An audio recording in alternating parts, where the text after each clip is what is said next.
Gamar Chatimat Sova, everyone.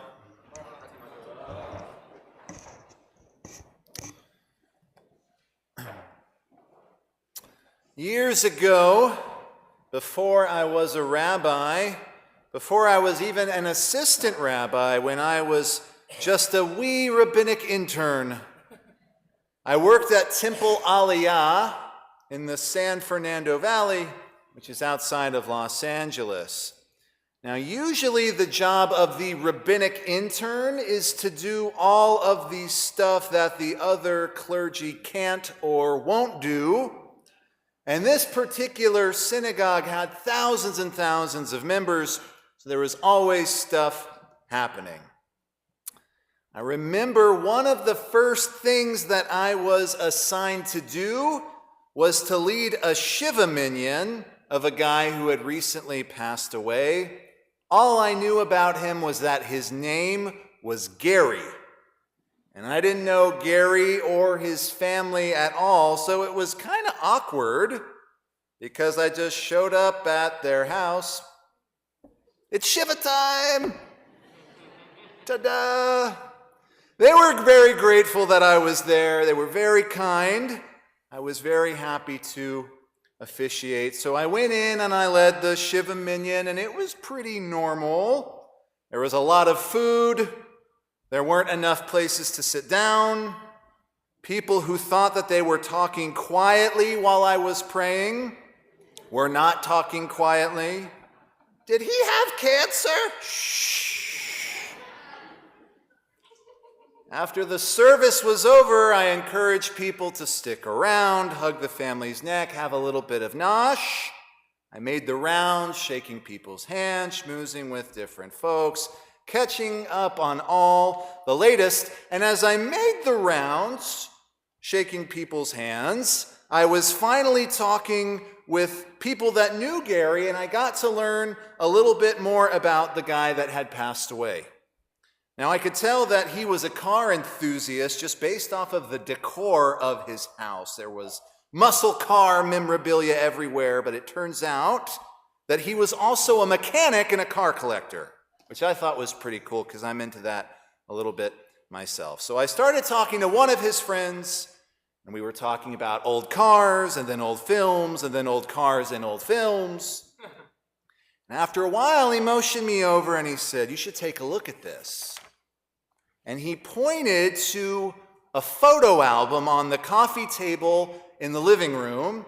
It was actually one of several photo albums sitting on the table. So I walked over and I start flipping through the photo album, and the first picture I see, it looked like it was taken at a fancy Hollywood party sometime in the 1960s, and there were several figures in the frame, all of whom were wearing tuxedos, and one of them I recognized instantly as John Wayne, the Duke.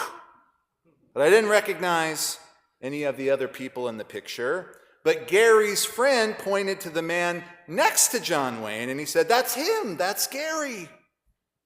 And I thought, whoa, that's pretty cool. Gary knew John Wayne. Good for you, Gary. That's. Then I scrolled to the photo underneath it, and there was another Hollywood photo with Gary in it. And this time, Gary was with Paul Newman. And I was kind of offended when I saw this because it's totally unfair that you get to hang out with the Duke and Butch Cassidy. That's just too much. But there were more photos. On the next page, Gary was with Steve McQueen.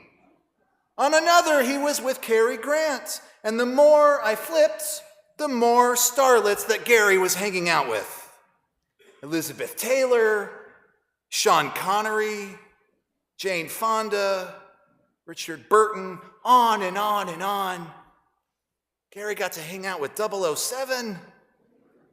I soon realized that all the photo albums on this table must be filled with Gary and hundreds of Hollywood starlets, ranging from the 60s up into the 80s, I guess. It was incredible. So finally, I asked his friend, I said, "How did Gary know all of these famous people?" And the friend replied, he said, oh, no, he didn't know any of them. Puzzled, I said, well, how did he get all of these pictures with him? And that's when this friend told me the most amazing story. He said, well, Gary was a mechanic for a limousine company in Hollywood, and so they always knew when and where the latest film premieres were going to be because their clients would book a ride with them to the event. So Gary and his friend would rent tuxedos and borrow another limousine from their boss, and they'd have their kid brother wear a driver's cap, drive them to the event. They would pull right up to the red carpet and step out dressed to the nines with all of the other celebrities and just walk right in. In those days, nobody really checked on those things. My jaw just about dropped to the floor. I said, he just walked right in and met a bunch of famous people? Oh yeah, everyone assumed he was some producer's nephew or some executive something. And I guess he looked the part, so they were none the wiser. I finally blurted out, no one ever doubted him? He replied, sure, people might have been skeptical, but anytime anyone cast any doubt, he just said he was like Steven Spielberg's cousin or something. They just let him right in.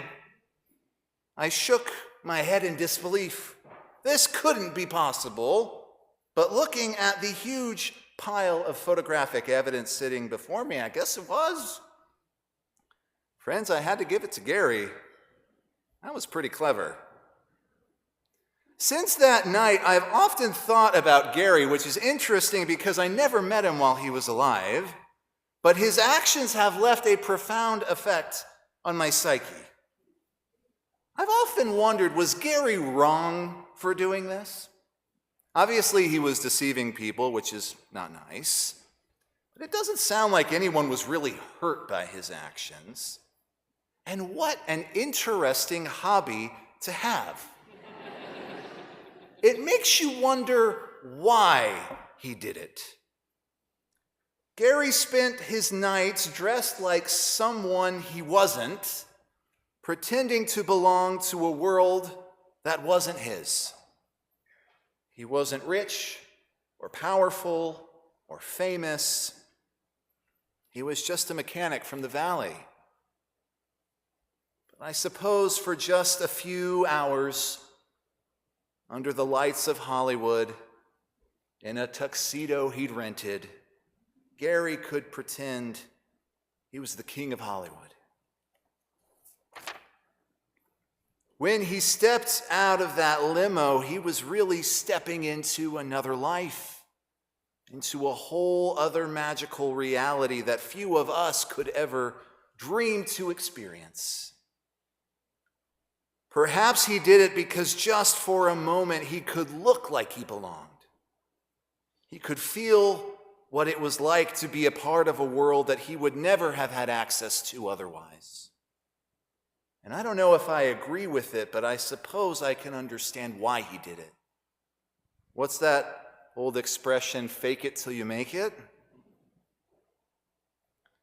My friends, tonight is Kol Nidre, and here we all are, dressed in white, many of us wrapped in our talitot, here praying in the synagogue, and to the outsider, we don't look normal. We look almost otherworldly tonight. This holy attire makes us appear as if we don't belong here on earth at all, but perhaps rather we should be in some other heavenly realm. And if we appear as angels, that is not a mistake, because Jewish tradition advocates that on this sacred night, we imitate God's holy messengers through our attire, through our prayers, through the suspension of our bodily needs and desires. The sages say that by doing these things, we too become angelic. We wear white to remind ourselves of purity, of new beginnings, of souls unburdened by shame. And the Talmud says we wear our talitot tonight at night, something we usually reserve only for the daytime. We wear them tonight because this isn't just any night. It's a night when we pretend just a little bit that we are already in another world, the world of angels, the world of honesty and clarity and light. But there's a difference between us and Gary. Gary never belonged on that red carpet, no matter how good his rented tuxedo looked. But we do belong here. We don't have to fake it until we make it. Friends, we may not be angels, but on Kol Nidre, we're not pretending to be something we're not. We're reaching toward the part of ourselves that has always been real but gets buried under regret, under pride, under excuses and fear. But Kol Nidre invites us to return to that place of truth inside of us, to that divine spark that we carry even when we forget it's there. So tonight we dress the part not to deceive, but to remember who we are and who we could still become. And honestly, if Gary can pull that off with a rented tux and a borrowed limo, then surely we can pull off being our best selves for just one night. So tonight, dear friends, may we all have the courage of our convictions, the strength to return to our truest selves, and maybe, just maybe, we too can have the confidence of Gary in a tuxedo on Sunset Boulevard. Gamar Chatima Tova. And may your fast be easier than explaining to security how you're related to Steven Spielberg.